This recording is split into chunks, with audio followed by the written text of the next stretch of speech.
প্রিয় বন্ধুরা, একটা জিনিস লক্ষ্য করে দেখবেন, আমাদের মধ্যে অনেকেই এমন আছি যারা সস্তায় পুষ্টিকর স্মার্টফোন কিনতে পছন্দ করি। সস্তায় পুষ্টিকর মানে কম দামের মধ্যে স্মার্টফোন হবে, যে স্মার্টফোনের সাহায্যে আমরা ডে টু ডে যে সমস্ত কাজ করি, যেমন এখানে কল করা, কল রিসিভ করা, সোশ্যাল নেটওয়ার্কিং সাইজে মেসেজিং, সার্ফিং করা, ইন্টারনেট সার্ফিং করা, মুভি দেখা, তার পাশাপাশি টুকটাক গেমিং, টুকটাক ফটোগ্রাফি, এই সমস্ত জিনিসগুলো যাতে আমরা নির্দ্বিধায় করতে পারি। কিন্তু স্মার্টফোনের প্রাইসটা অনেকটাই কম হবে, মানে সস্তায় পুষ্টিকর একটা স্মার্টফোন যাকে আমরা বুঝি। তো এই রকম স্মার্টফোনের কিন্তু চাহিদা রয়েছে, আগেও ছিল, এখনও আছে। লক্ষ লক্ষ মানুষে কিন্তু এই রকম টাইপের স্মার্টফোন কিনতে পছন্দ করে। তো আজকে এমন একটা স্মার্টফোনের ব্যাপারে আলোচনা করব যে স্মার্টফোনটা আজকে ইনফিনিক্স লঞ্চ করেছে, তাদের স্মার্ট সিরিজের অন্তর্গত স্মার্ট 6HD। হ্যাঁ, এই স্মার্টফোনের প্রাইসটা করা হয়েছে ইন্ডিয়ান কারেন্সিতে 6,799 টাকা। তার মানে বাংলাদেশে ধরতে পারেন 10,000 টাকা প্রাইস রেঞ্জের মধ্যে এই স্মার্টফোনটা চলে আসবে।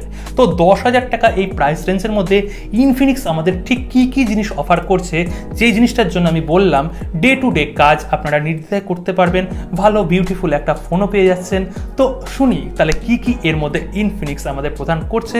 তার আগে একটা লাইক অবশ্যই দিয়ে দেবেন, আর অবশ্যই ভিডিওটাকে এই পথেই ছেড়ে চলে যাবেন না, স্কিপ করে দেখবেন না, শেষ পর্যন্ত এনজয় করুন। আর যদি কোথাও গিয়ে ভালো লাগে আমাদের চ্যানেলটা, তাহলে অবশ্যই সাবস্ক্রাইব করবেন, নোটিফিকেশনটাকে প্রেস করে অল করবেন, কেননা আমাদের এই চ্যানেলে কিন্তু মোবাইলের যেমন আনবক্সিং রিভিউ আমরা নিয়ে আসি, তার পাশাপাশি আপনাদের পুরনো ফোনে যে আপডেটগুলো আসছে সেই আপডেটের ইনফরমেশন কিন্তু বাংলা ভাষায় আমরা দিয়ে থাকি। এছাড়াও টেক নিউজ আমরা প্রদান করে থাকি।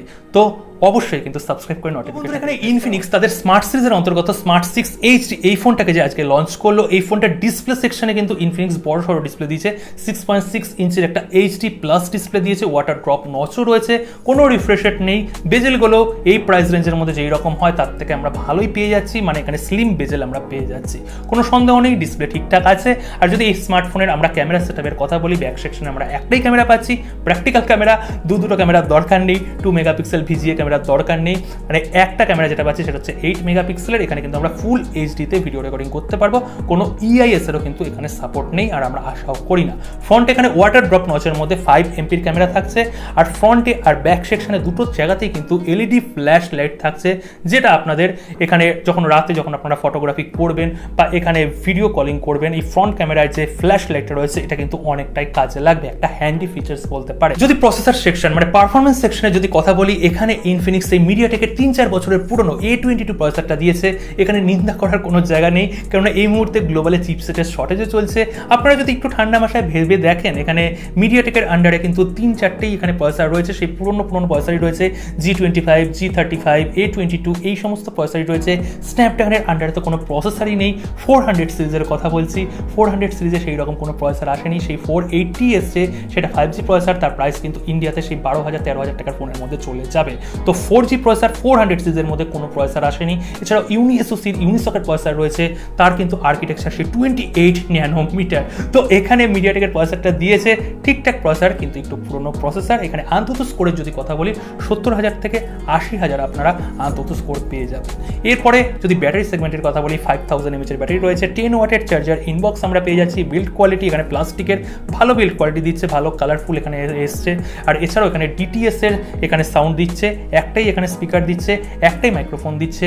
এখানে কোনো টাইপ সি পোর্ট নেই, এখানে মাইক্রো ইউএসবি পোর্ট রয়েছে, 3.5mm অডিও জ্যাক রয়েছে, সমস্ত রকমের সেন্সার যেগুলো দরকার, জাইরো থেকে প্রক্সিমিটি সেন্সার, প্রত্যেকটা জিনিসই পেয়ে যাচ্ছে। আর যদি সফটওয়্যারের কথা বলি, অ্যান্ড্রয়েড 11 এর এখানে গো এডিশন দিচ্ছে ইনফিনিক্স। কিন্তু কয়েক মাস ধরে মানে 2021 মিড থেকে শুরু করে তারা অ্যান্ড্রয়েডের গো এডিশনগুলো কিন্তু প্রোভাইড করছে এই প্রাইস রেঞ্জের মধ্যে, যেই ফোনগুলোকে নিয়ে আসছে।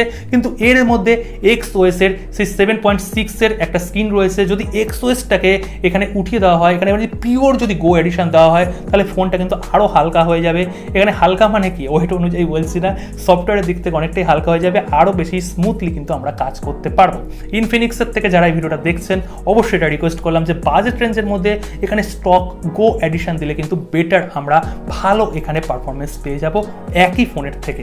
তো এখানে গো এডিশন দিয়েছে, এটা একটা প্লাস পয়েন্ট। তার পাশাপাশি এখানে একটা ভ্যারিয়েন্ট তারা লঞ্চ করেছে 32 জিবি এখানে ইন্টারনাল মেমোরি, এখানে eMMC 5.1 UFS এর কোনো জায়গা নেই, আর র্যামটা হচ্ছে 2 জিবি যেটা হচ্ছে LPDDR4X, আর এখানে আপনারা মেমোরি কার্ডও লাগাতে পারছেন, প্লাস দুটো সিম কার্ডও কিন্তু লাগাতে পারছেন। তো এই ফোনটা এইরকম একটা স্পেসিফিকেশন দিয়ে লঞ্চ করেছে এবং প্রাইস করেছে 6,799 টাকা।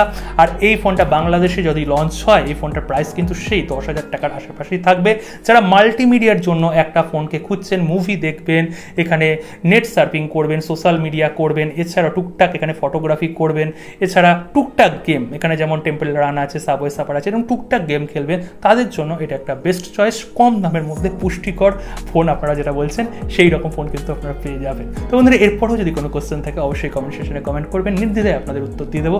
আর যারা এখনও সাবস্ক্রাইব করেননি একটু ভালোবেসে সাবস্ক্রাইব করবেন। পরবর্তী ভিডিওর অপেক্ষায় থাকবেন। সকলে ভালো থাকবেন, সুখে থাকবেন।